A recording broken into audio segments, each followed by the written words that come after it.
My father thought he could quietly drain my grandfather's trust fund to buy my younger sister a house, assuming I'd absorb the theft for the sake of family peace. He didn't realize I already possessed the unredacted transfer logs, and I was preparing to dismantle his reputation at her catered housewarming party. The ink on her closing documents was barely dry when the first lie slipped out. Dad looked across my kitchen island, fully expecting me to nod and swallow the familiar disrespect.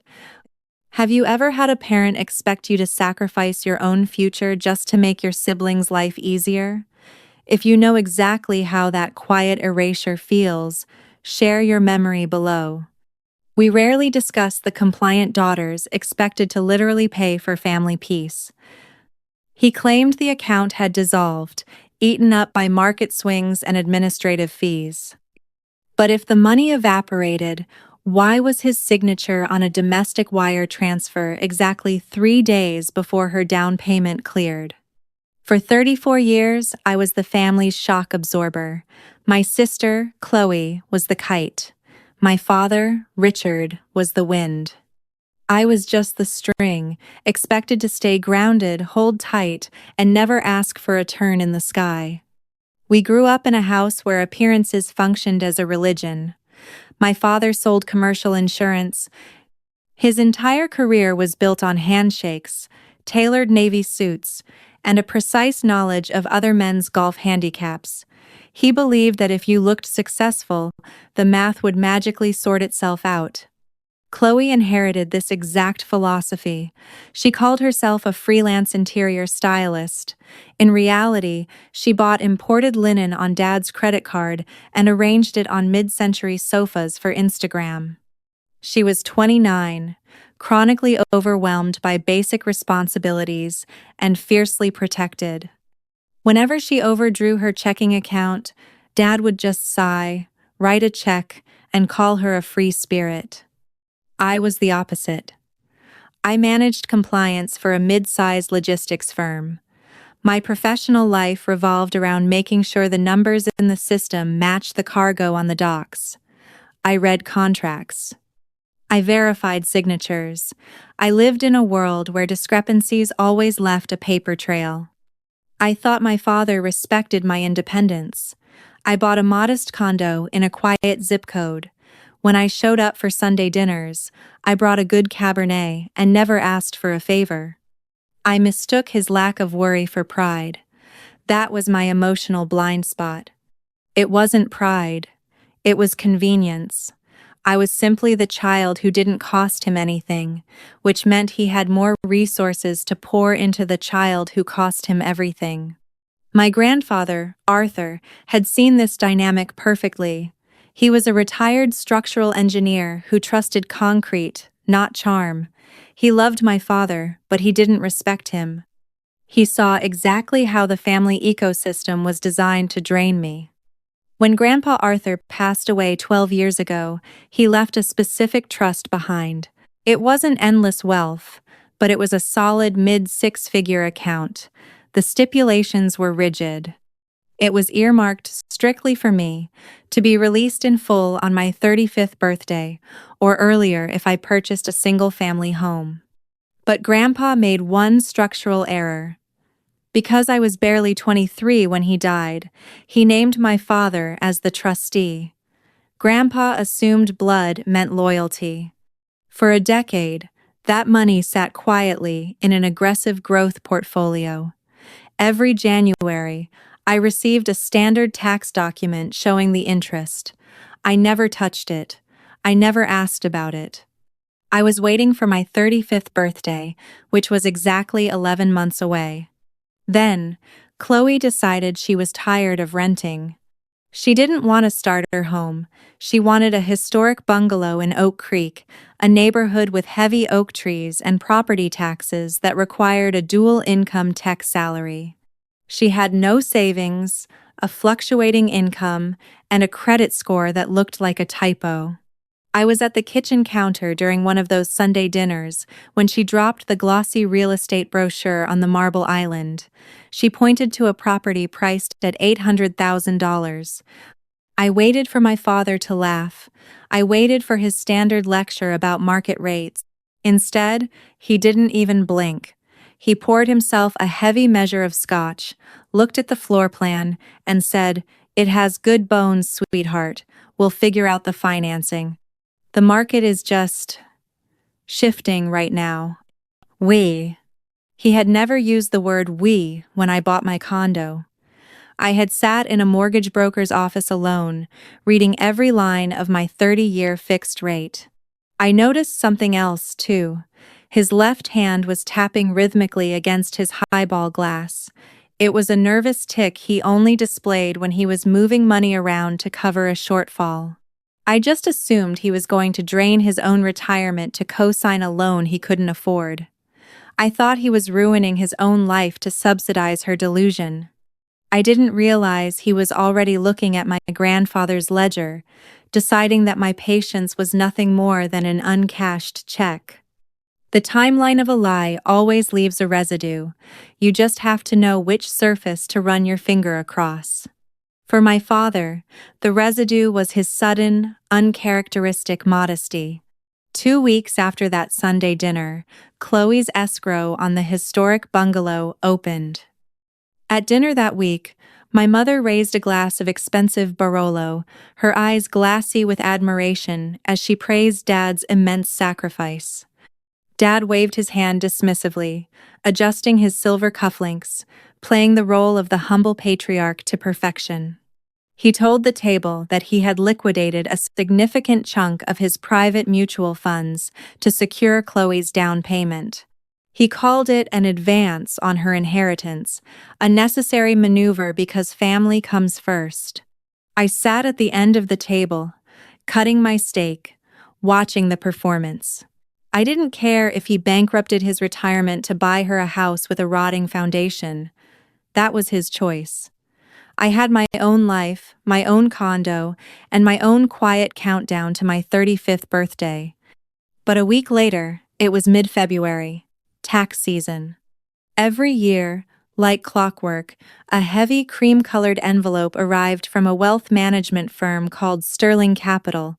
It contained the 1099 DIV tax forms for my grandfather's trust. Even though Dad controlled the disbursements, the IRS required the paper trail filed under my Social Security number. By February 20th, my mailbox was completely empty. I called my father on a Tuesday morning. I was at my desk, verifying a shipping manifest for industrial copper, my mind focused entirely on logistics. "Hey, Dad," I said, putting my phone on speaker. "I'm finalizing my taxes with my CPA. Did Sterling Capital send the trust documents to your house by mistake?" There was a pause on the line. It wasn't a long pause, just a fraction of a second too slow for a man who usually had an answer for everything. "Ah," he said. He adopted the smooth, authoritative tone he used to close complex insurance policies. "I meant to call you about that. I moved the trust." I stopped typing. The cursor blinked on my screen. "Moved it where?" "Sterling was eating us alive with management fees," he explained, his words flowing just a little too quickly. "I rolled the entire balance into a private, high-yield municipal bond fund. It's a closed tax vehicle. It shields you from capital gains until the final distribution next year. You won't get a 1,099 this cycle. Don't worry about it. I'll have my accountant draft a memo for your CPA to attach to your return." To my mother, or to Chloe, that explanation would have sounded like absolute financial wizardry. They would have thanked him for his vigilance. They would have praised him for protecting the money. But I ran compliance for a mid-sized logistics firm.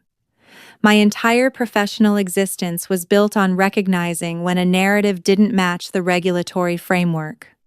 You cannot simply roll over an irrevocable trust into a closed private vehicle without generating a final tax document from the originating brokerage.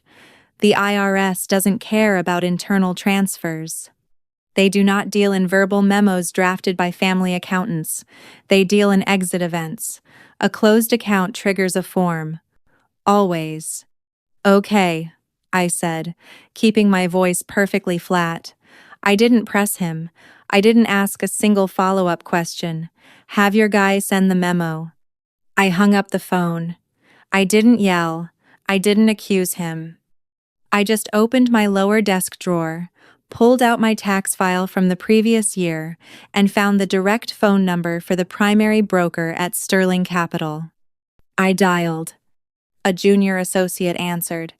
I gave him my social security number, my grandfather's legal name, and the old account routing digits. I asked for a digital reprint of my final statement for the previous fiscal year. Let me pull that up for you, ma'am, the associate said. I heard the rapid clacking of his mechanical keyboard. Then the typing stopped. Ma'am, he said, his voice suddenly losing its cheerful corporate polish. I can't generate a 1,099 for this tax year. This account didn't generate any dividends. Why not? I asked, looking out my office window at a long line of semi-trucks idling in the rain.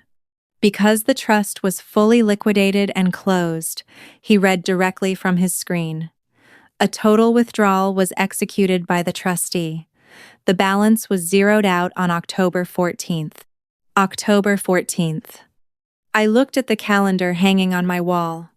October 14th was exactly 3 days before Chloe signed the initial offer on the Oak Creek bungalow. My father hadn't sacrificed his own stock portfolio. He hadn't played the benevolent patriarch protecting his favorite daughter. He had emptied my future to buy my sister's present, then sat across from me at Sunday dinners, waiting for applause. October 14th. The date didn't just sit in my mind, it recalibrated my entire past. People outside these family dynamics always ask the same naive question. How could a father do something so drastic? But theft inside a family like mine is never a sudden, drastic event.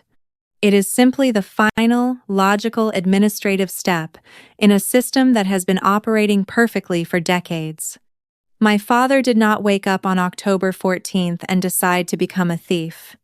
He woke up and acted like the patriarch of a system he designed. In his mind, there was no boundary between his assets and my assets. There was only the family reservoir, and he was the unquestioned man at the valve. To understand how he justified taking hundreds of thousands of dollars from me, you have to look at the architecture of our roles. It wasn't just that Chloe was favored. It was that my emotional and financial isolation was a necessary load-bearing wall for her lifestyle. When Chloe was 22, she dropped out of a private design school in Chicago. She didn't just leave. She abandoned a leased apartment, broke 3 utility contracts, and left behind $10,000 in tuition penalties. My father didn't lecture her. He flew to Chicago, packed her designer clothes into his leather weekender bags, paid the lease break fees from his business account, and told my mother that Chloe was simply too sensitive for that brutal Midwestern energy. 2 months later, my car's transmission blew on the highway. I was working entry-level data entry, living in a studio apartment.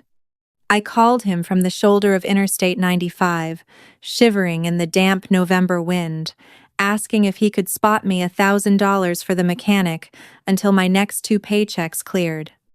He told me to check my insurance policy for towing coverage. He said, "I know it's stressful, but this is how you build credit, sweetheart.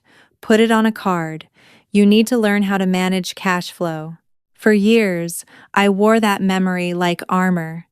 I told myself he was building my character. I thought his refusal to help was a twisted form of respect. I mistook his neglect for a masterclass in resilience.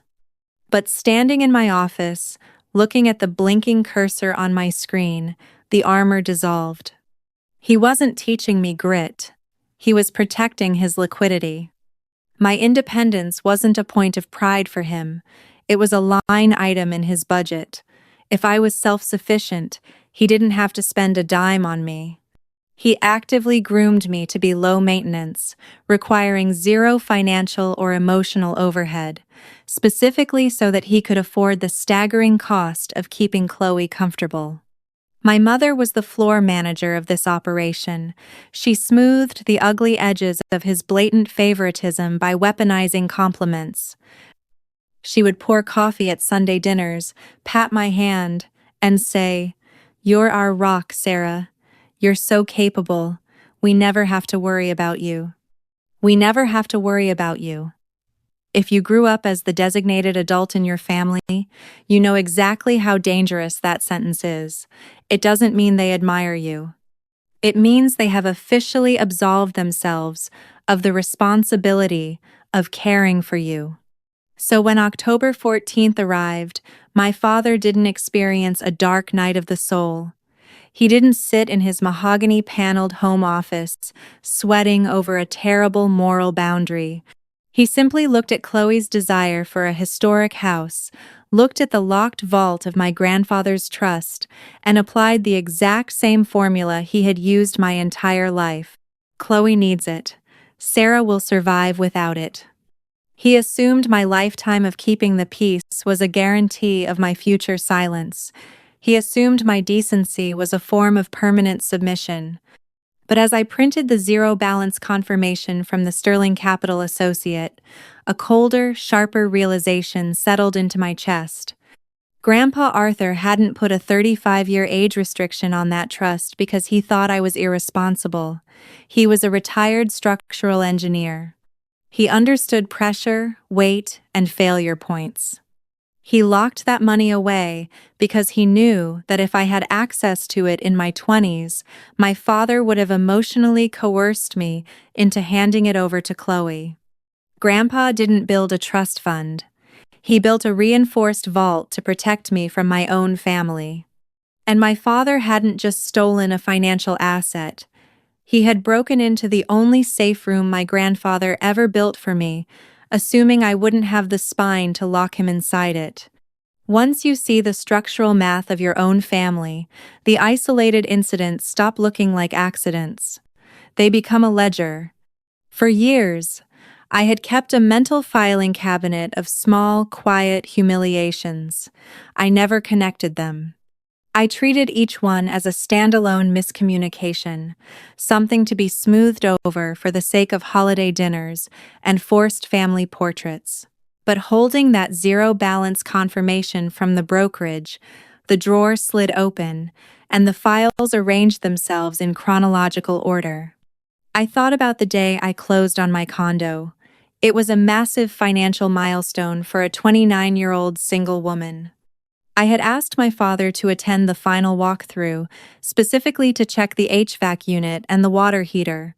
It was the only time in a decade I had asked him for practical paternal guidance. He canceled 45 minutes before the appointment. He texted me that an urgent client emergency had surfaced. I signed the mortgage paperwork alone. That evening, I opened my phone and saw a photo on Chloe's social media. It was a picture of my father, in his weekend khakis, kneeling on a cheap rug in her rented duplex. He was assembling a compressed wood media console for her living room. The caption read, "Dad to the rescue." A $400 piece of particle board took precedence over my $300,000 real estate investment. I swallowed that reality. I told myself he just knew I could handle the walkthrough alone. I thought about the regional compliance audit his insurance agency faced 2 years ago. He had been terrified of the regulatory fines. He asked me to come to his office over a holiday weekend to untangle his messy digital filing system.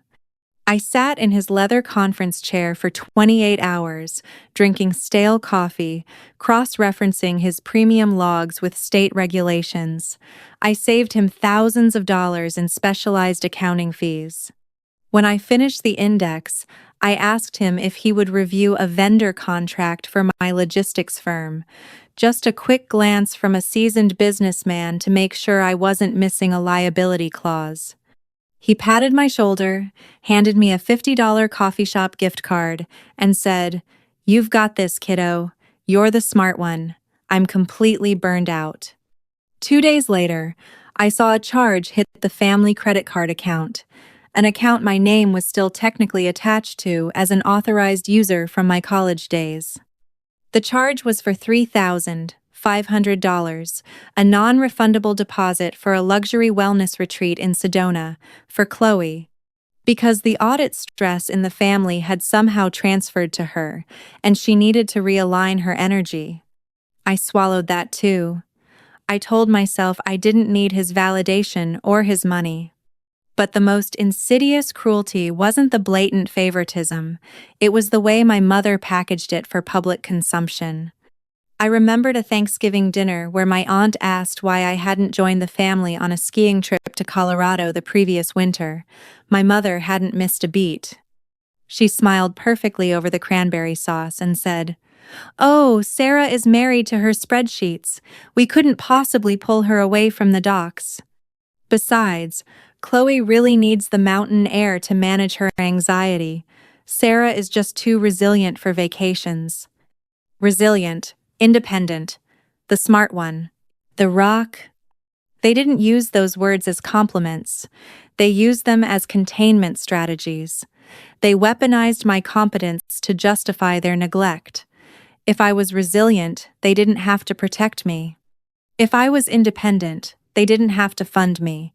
They built an entire mythology around my strength, so they would never have to feel guilty about constantly abandoning me to serve Chloe's endless fragility. I had spent my entire adult life calling my silence, being the bigger person. But as I sat in my office, listening to the heavy diesel engines of the freight trucks idling in the shipping yard below, the final illusion shattered. Being the bigger person is just a polite, socially acceptable term for accepting a loss you do not deserve. They didn't mistake my kindness for weakness. It was much worse than that. They recognized my decency as a high-yield asset, and they quietly liquidated it. They assumed my loyalty to the family image was stronger than my instinct for self-preservation. They thought they could steal from me, and I would just quietly absorb the deficit, exactly like I absorbed the canceled walkthroughs, the unpaid labor, and the skipped vacations. I didn't cry. Crying is a physical response designed to elicit comfort from a system that cares about your pain. I already knew this system didn't care. I just reached across my desk, picked up a yellow highlighter, and uncapped it. My father had never visited my condo on a Thursday night. He rarely visited at all unless it was a scheduled holiday drop-off. So when my doorbell rang at 7:30, and I saw him through the peephole standing in his camel hair overcoat, shaking an umbrella, the air in my chest turned to ice. I opened the door. He stepped inside, smelling of rain and expensive vetiver cologne. He handed me a bottle of mid-tier Pinot Noir, the kind of wine you bring when you want to appear generous, but don't actually respect the host's palate. "Just leaving a client dinner downtown," he said, brushing a droplet of water from his lapel. "Thought I'd drop by. Also, I have that memo we talked about, for your CPA." He didn't even take off his coat. He stood in my entryway, unzipping his leather portfolio, and pulled out a single sheet of paper. He clicked a heavy silver Mont Blanc pen and held both the paper and the pen out to me. His body language was entirely casual, engineered to make the transaction feel like a meaningless administrative chore. "Just sign at the bottom," he said smoothly. "It just confirms the rollover from Sterling Capital into the private vehicle, so your accountant doesn't trigger an audit." I didn't take the pen. I took the paper. It was not a tax memo. It was a legal document titled Waiver of Final Accounting and Consent to Trustees' Release. I read the text. It was dense with statutory references, but my job was reading contracts. The translation was violently simple. By signing it, I was legally acknowledging that I had received the full and fair distribution of the Arthur Trust. I was legally waiving my right to demand a financial audit of the account history. And I was legally releasing Richard, the trustee, from any future liability or fiduciary claims. It wasn't just a release. It contained an indemnification clause.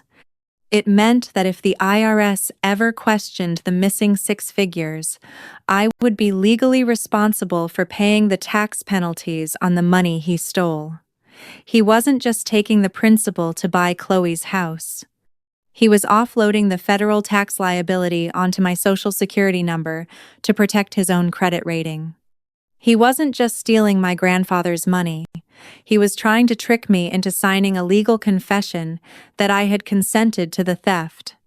When someone you love looks you in the eye and hands you the pen to sign away your own robbery, something inside you permanently freezes. You stop being a daughter. You become an adversary. If you have ever reached that exact psychological point of no return, where the last drop of your empathy evaporates and turns into pure, absolute calculation, leave a quiet sign of support on this audio. Consider it your digital signature on the exact kind of destruction I am about to bring down on his pristine public image and that historic $800,000 house. I looked up from the paper. My father was watching me, his casual smile held perfectly in place, but his eyes were sharp, searching. He was waiting for me to act like the compliant, trusting daughter who never questioned his authority. "It's pretty standard boilerplate," he added, his tone lowering just a fraction, a subtle application of pressure. "My guy needs it filed by tomorrow morning." If I refused to sign it right then, he would know I suspected something. He would panic. He would hire a lawyer, move assets around, and try to build a defensive narrative. I needed him comfortable. I needed him arrogant. "Standard boilerplate," I repeated, my voice completely devoid of inflection. "Exactly," he smiled, relieved. I folded the paper neatly in half. I did not take his pen. "I'll scan it over to my CPA tonight. My firm's compliance policy is pretty strict about dual reviewing all personal financial disclosures during tax season. I'll drop the signed original at your office on Monday." His smile faltered. The silver pen hovered in the air between us. "Sarah, it's just family paperwork. Your CPA doesn't need to bill you for an hour to read a standard release." "He won't bill me," I lied effortlessly. "We have a retainer. I'll see you Sunday, Dad. Drive safe in the rain." I opened my front door. The damp night air swept into the hallway. I could hear the rain hitting the concrete walkway outside. The silence between us stretched, thin and brittle. He was a salesman. He knew how to read a room, and he knew he was losing control of the interaction. But the trap of his own making caught him. If it was truly just a meaningless tax memo, he couldn't aggressively demand I sign it on the spot without looking suspicious. He slowly lowered the pen. "Fine, Monday morning. Don't forget." He walked out. I shut the door and turned the deadbolt. I walked into my kitchen, placed the waiver on the marble counter next to the printed zero balance confirmation from Sterling Capital, and poured his cheap Pinot Noir directly down the stainless steel sink. I was not going to sue him quietly. I was going to let him throw his lavish housewarming party, let him gather every single person whose opinion he valued, and then I was going to financially execute him. The fluorescent lights in my office hummed with a sterile, comforting predictability. In logistics, emotion is a liability. Data is the only currency that matters. My father assumed I was weeping in my condo, paralyzed by the sudden realization of his betrayal. He thought I was spending Friday mourning the loss of a parent. Instead, I was drafting an email to his accountant. Arthur Pendleton had managed my father's business taxes for 20 years. Arthur was meticulous, perpetually stressed, and deeply exhausted by my father's habit of treating corporate compliance like a casual suggestion. I knew Arthur respected me. We spoke the same dry, administrative language. I picked up my desk phone and dialed his direct extension. "Arthur," I said, my voice projecting the exact, measured warmth of a corporate peer. "It's Sarah. Dad dropped off the Arthur Trust waiver last night for me to sign." "Good." Arthur sighed heavily on the other end. "I've been hounding Richard for 3 weeks to close that loop. The IRS doesn't like loose ends on liquidated trusts." "Exactly," I agreed smoothly. "Here's the issue. Because the waiver includes a full indemnification clause, my firm's internal compliance requires me to attach the originating wire confirmation to the file before I can legally sign it. You know how strict they are about employees assuming undocumented tax liabilities. It was a flawless, beautiful lie. It used my father's favorite weapon against him, my professional competence. Arthur didn't question it for a second. Why would he? I was the reliable daughter, the one who fixed the audits. "Richard didn't give you the transfer ledger?" Arthur asked, the irritation in his voice entirely directed at my father. "You know my dad," I said, allowing a perfectly calibrated, affectionate sigh to slip through the line. "He handed me the signature page and forgot the exhibits. Could you just pull the unredacted Sterling Capital logs and forward them to my work email? It'll save me from having to track him down on the golf course this weekend." "Typical Richard," Arthur grunted. "Give me 3 minutes. I'll send the encrypted PDF." 3 minutes later, my inbox chimed. I opened the attachment. It wasn't just a summary. It was the complete, unredacted anatomical skeleton of a financial crime. On October 14th, my father had executed a wire transfer of $385,000 out of the Arthur Trust, but he didn't send it directly to Chloe's title company. That would have required a paper trail justifying why a beneficiary's money was buying a third party's house. Instead, he wired the entire balance into his own personal checking account. He commingled fiduciary funds with his private wealth. In the eyes of the law, that isn't just mismanagement. It is a felony breach of trust. 2 days later, on October 16th, a second wire originated from his checking account, $385,000. The destination: Oak Creek Title and Escrow. I didn't just have proof that he stole it, I had the exact routing numbers mapping where the stolen money went. I minimized the PDF and opened a new browser tab. I navigated to the county clerk's public property registry. I typed in the address of Chloe's historic bungalow. The warranty deed popped up, stamped, and digitized. There it was. The house was solely in Chloe's name. My father hadn't even co-signed the mortgage. He had simply gifted her the stolen down payment to ensure her debt-to-income ratio would pass the underwriting process.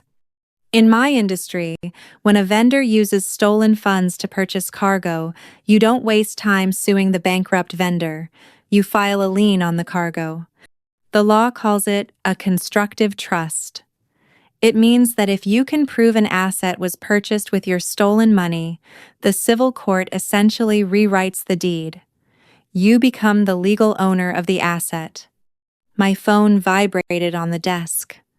It was a group text from Chloe. A digital invitation via paperless post, animated with falling eucalyptus leaves and elegant gold font. A new chapter in Oak Creek. Please join us for a catered housewarming brunch. Next Saturday, 11 a.m. Dress code: garden casual. My mother had already replied with a string of champagne emojis. My father had replied, "Can't wait to celebrate my girls." I stared at the screen, listening to the rain hit my office window. They were planning to drink mimosas on a wraparound porch paid for with my grandfather's dying wish. They expected me to show up, hand Chloe a potted plant, and smile for the photos while holding the tax liability for her theft. I typed my response. RSVP. Yes, I wouldn't miss it for the world. I locked my phone, turned back to my monitor, and began drafting an email to a senior litigator specializing in asset recovery. I wasn't just going to ruin my father's reputation at that party. I was going to take the house. Overconfidence is a powerful anesthetic. My father spent the week leading up to the housewarming party completely numb to his own exposure, assuming his decades of authority had successfully sedated my instincts. On Tuesday afternoon, he texted me. "Did you drop off the signed waiver? My accountant is pushing me." I drove to his downtown office on my lunch break. I didn't go into his private suite. I smiled at his receptionist, handed her a thick, sealed manila envelope, and asked her to put it directly on his desk. Inside the envelope was not a signed legal release. It was a printed 40-page copy of my logistics firm's corporate compliance handbook. On the cover, I attached a yellow sticky note. My legal department needs another 72 hours to review the indemnification clause. Have a great week. See you Saturday. It was a calculated stall. I knew my father. He wouldn't risk blowing his temper over a corporate delay right before his big social event. He would roll his eyes, toss the envelope into his briefcase, and pour himself a scotch. He thought he had me boxed in. He thought the delay was just my bureaucratic nature slowing down his genius. While he was addressing embossed invitations to his country club friends, I was sitting across from Marcus Vance. Marcus was a senior litigator who specialized in high-net-worth asset recovery. His office didn't have plush couches or abstract art. It had a heavy slate conference table and walls lined with bankers' boxes. He reviewed Arthur's encrypted PDF of the wire transfers in absolute silence. "It's a textbook fiduciary breach," Marcus finally said, taking off his reading glasses. He commingled a protected trust with his personal checking, then used those exact funds to execute a real estate transaction for a third-party beneficiary. It's not just civil fraud. It borders on criminal wire fraud. "I don't care about putting him in a federal cell," I told Marcus, watching the city traffic crawl 16 stories below us. "I care about the house. He bought my sister a property to secure his own image as a provider. I want to take it." Marcus nodded. He appreciated clients who understood leverage. "We file a lawsuit for civil theft and breach of fiduciary duty tomorrow morning," Marcus explained, leaning forward. "Simultaneously, we file a lis pendens with the county clerk. It's a formal notice of pending litigation attached directly to the property deed. It freezes the asset. Chloe won't be able to sell it, refinance it, or borrow against it. If she tries, the title search will flag the house as the center of a fraud investigation. The property effectively becomes a hostage to the court." "Do it," I said.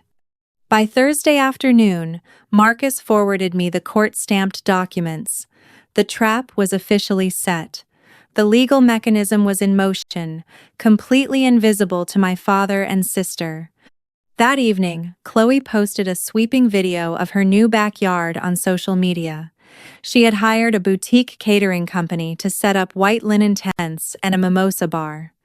The guest list wasn't just family. It was highly strategic. My father had invited his top-tier commercial insurance clients, the managing partners of 2 local law firms, and the president of his golf club. He wasn't throwing a party for his daughter. He was staging a coronation for himself. He was using her Oak Creek bungalow as a massive $800,000 billboard to signal his own financial dominance. He wanted the wealthiest men in his zip code to stand on that manicured lawn, drink his champagne, and think, "Richard is a man who provides generational wealth." He was building his professional reputation on the foundation of my stolen future. On Friday night, I went shopping.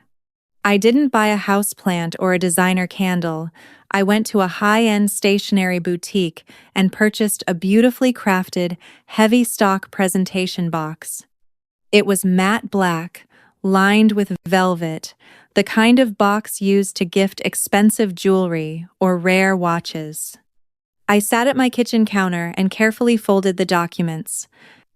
First, the unredacted wire transfer log from Sterling Capital, highlighting his signature and the $385,000 withdrawal. Second, the county property record showing Chloe as the sole owner. Finally, the court-stamped lis pendens, officially freezing the asset under allegations of felony theft. I placed the papers inside the velvet-lined box. I tied it shut with a thick silk ribbon. My father expected me to show up tomorrow and quietly absorb my role as the overlooked daughter while he played the king.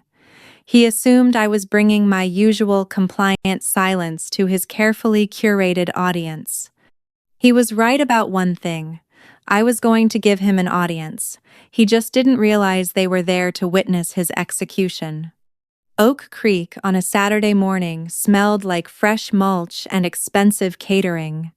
I handed my keys to the valet hired for the day. I wasn't wearing garden casual. I wore a tailored charcoal blazer and carried the matte black velvet presentation box. The weather was flawless. A string quartet played near the mimosa bar. Dad was holding court near the outdoor fire pit. He had 2 managing partners from a corporate law firm and the president of his country club cornered. He was holding a crystal flute of champagne, looking like a king who had successfully expanded his empire. Chloe was floating between guests, accepting compliments on the custom stonework. I walked onto the lawn. Dad saw me. His smile widened. He genuinely believed I was walking into his arena to play my assigned role. He motioned for me to join his circle. "There she is," Dad announced to the lawyers. "My eldest. Sarah keeps the supply chains running while we just push paper around." It was his classic move. Praise my competence to highlight his own humility while reducing my career to blue-collar logistics. "I brought a housewarming gift," I said. My voice was pitched perfectly for the environment. Smooth, conversational. "You didn't have to do that," Chloe said, appearing at his elbow. Her eyes locked onto the black box. She clearly thought it was vintage jewelry or the keys to a European car. Dad tapped his champagne glass with a silver spoon. The sharp, clear ringing cut through the background music. The crowd of 50 people went quiet. He couldn't resist an audience. "Before Chloe opens this," Dad projected, slipping seamlessly into his toast voice, "I just want to say how incredibly proud I am. A father's greatest joy is providing a foundation. We sacrificed, we planned, and looking at this beautiful home, I know every late night at the office was worth it. To family."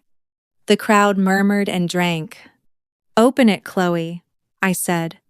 She pulled the silk ribbon. It fell away. She lifted the heavy lid. She didn't gasp. She just looked confused. "It's paperwork?" she asked, pulling out the folded stack. Dad chuckled, leaning over her shoulder, assuming it was a framed copy of a childhood memory or a sentimental poem. I watched his eyes scan the top page. I watched him recognize the blue and silver logo of Sterling Capital. Then, I watched his eyes drop to the highlighted row detailing a $385,000 withdrawal. The architecture of his face collapsed. The confident, booming patriarch vanished in a fraction of a second. He froze. He didn't blink. He didn't breathe. His hand, still holding the champagne flute, began to tremble so violently that a drop of golden liquid spilled onto his expensive leather shoe. "What is this?" Chloe asked, squinting at the numbers. "Sarah," my father whispered. It was a wet, gravelly sound. He grabbed Chloe's wrist, trying to force her to put the papers back in the box. Not here. We need to step inside the house. We are inside, Dad, I said, my voice carrying clearly across the silent patio. Or at least we're standing on the asset. The two law firm partners, standing 3 feet away, stopped smiling. They were trained to recognize the sudden shift in a room's liability. Chloe, I said, looking directly at my sister. That first page is a wire transfer log. It shows Dad emptying Grandpa Arthur's trust fund, my trust fund, into his personal checking account on October 14th. The second page shows him wiring that exact amount to your title company 2 days later. Dad? Chloe said, pulling her arm out of his grip. What is she talking about? You said you cashed out your mutual funds. It's a misunderstanding, Dad stammered. His voice was rising, a thin, desperate edge bleeding into his tone. He looked around at his VIP guests. It's just a tax restructuring vehicle. Sarah is confused. I have the signed waiver. You have an unsigned waiver, I interrupted, cutting through his lie like a scalpel. You brought it to my condo to trick me into legally indemnifying you. Because if I signed it, I would be assuming the federal tax liability for the money you stole. I turned my attention to the two corporate lawyers. They were watching me with clinical fascination. The third document in that box, I continued, making sure my pronunciation was crisp, is a copy of the lawsuit my asset recovery attorney filed yesterday morning for felony breach of fiduciary duty. Attached to it is a court-stamped lis pendens. The moment I said the words lis pendens, the older law partner physically took a half-step backward. What does that mean? Chloe demanded, her voice finally breaking into a shrill panic. It means there is a legal cloud on your deed, I told her. The property is officially frozen. You cannot sell it. You cannot borrow against it. And if the civil court determines it was purchased with stolen funds, they will rewrite the deed. You are hosting a party on a lawn that is currently hostage to the county. The silence that followed wasn't just quiet, it was a vacuum. No one defended him. The men Dad had invited to witness his greatness were now direct witnesses to his fraud. The golf club president slowly set his champagne glass on a passing waiter's tray, turned his back, and began walking toward the valet station. Association with financial crimes is radioactive to men with real wealth. My father stood in the center of the patio, holding a glass of champagne he could no longer drink, surrounded by an audience that was actively mentally deleting his phone number. He had built his entire kingdom on the assumption that I would never speak, and in 3 minutes, I had burned it to the ground without ever raising my voice. The evacuation of a catered party is a remarkably quiet process when the guests are wealthy. Wealthy people do not linger around liability. Within 20 minutes, the valet stand was completely empty. The string quartet packed their instruments and left without asking to be paid for the rest of their contracted time. My father remained on the patio, sitting heavily in a wicker chair, staring at the manicured grass, as if trying to calculate how a perfectly designed life had unraveled so quickly. Revenge in the real world does not end with a dramatic mic drop. It ends in paperwork, billable hours, and a very specific, suffocating kind of grief. The financial fallout hit my father's insurance agency before the weekend was even over. The men he had invited to witness his success were the exact men who controlled his largest commercial accounts. By Tuesday, both managing partners of the law firm had initiated broker of record transfers, moving their corporate policies to his direct competitor. The country club president quietly asked him to resign his board seat to avoid distracting from the club's core values. He hadn't just lost my grandfather's money. He had detonated his own primary revenue stream to steal it. Chloe's reality was equally harsh. A historic home in Oak Creek, comes with a brutal property tax assessment. Without my father's steady influx of cash to subsidize her lifestyle cash, he was now bleeding out to a criminal defense attorney to avoid federal wire fraud charges. She was drowning. The house was frozen by the lis pendens. She couldn't sell it to escape the tax burden. She couldn't take out a home equity loan to pay for the rotting plumbing that burst in the guest bathroom 2 weeks later. The $800,000 bungalow was no longer a status symbol. It was a concrete anchor tied to her neck. But if you think I walked away from that patio feeling pure, unadulterated triumph, you don't understand the anatomy of family trauma. There is a cost to burning down the house you grew up in, even if that house was built on a foundation of lies. I lost the illusion that my mother would ever protect me. 3 days after the party, my mother called my office. She didn't call to apologize for the theft. She didn't call to ask how I was handling the stress of a lawsuit. She called to reprimand me for my lack of discretion. "You humiliated him, Sarah," she hissed into the phone, her voice thick with genuine disgust. "You destroyed his reputation over money. We are a family. You could have handled this privately. You could have come to us and worked out a payment plan." "A payment plan for the money he stole?" I asked, looking at the spreadsheet on my monitor. "For the money he borrowed," she corrected sharply. "He was going to pay it back. But now he has to spend his retirement defending himself against his own daughter. I hope you're happy. I hope your little power trip was worth breaking your sister's heart." That was the true cost. I realized, with absolute clarity, that in my mother's eyes, the crime was never my father stealing my future. The crime was me refusing to be the victim in silence. To the enabler, the person who exposes the abuse is always the villain, because the exposure forces the enabler to finally look at the monster they married. I didn't argue with her. I didn't try to explain the legality of fiduciary duty to a woman who had spent 40 years excusing financial and emotional negligence. "He didn't borrow it, Mom," I said flatly. "And I'm not breaking Chloe's heart. I'm just introducing her to the real world, something you and Dad should have done 10 years ago." I hung up the phone and blocked her number. I sat in my quiet office, surrounded by the hum of the air conditioner, entirely alone. I had my dignity, my leverage, and a bulletproof legal strategy. But as I looked out at the rain slicking the pavement of the shipping yard, I finally accepted the hardest truth of all. I had successfully protected my grandfather's legacy, but I was legally, financially, and emotionally an orphan. For 34 years, my door had always been unlocked, figuratively, and sometimes literally.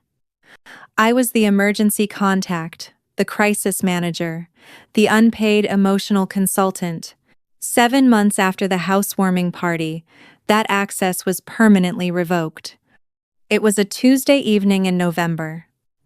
The civil litigation was grinding through the brutal machinery of the discovery phase.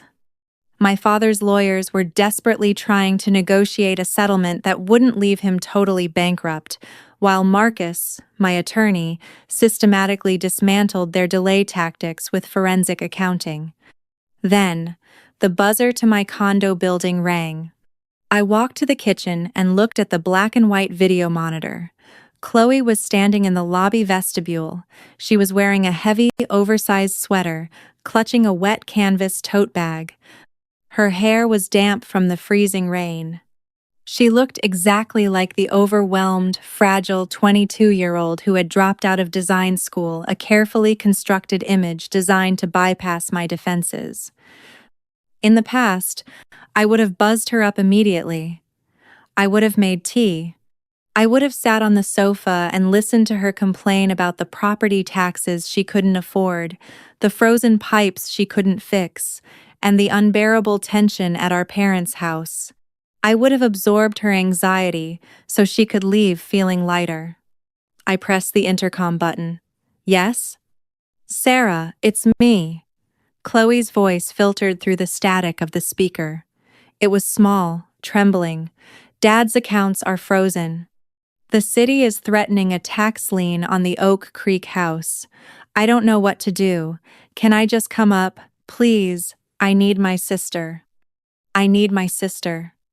It was the ultimate trump card in our family's emotional deck. It was the phrase that historically erased all my boundaries and mandated my immediate compliance.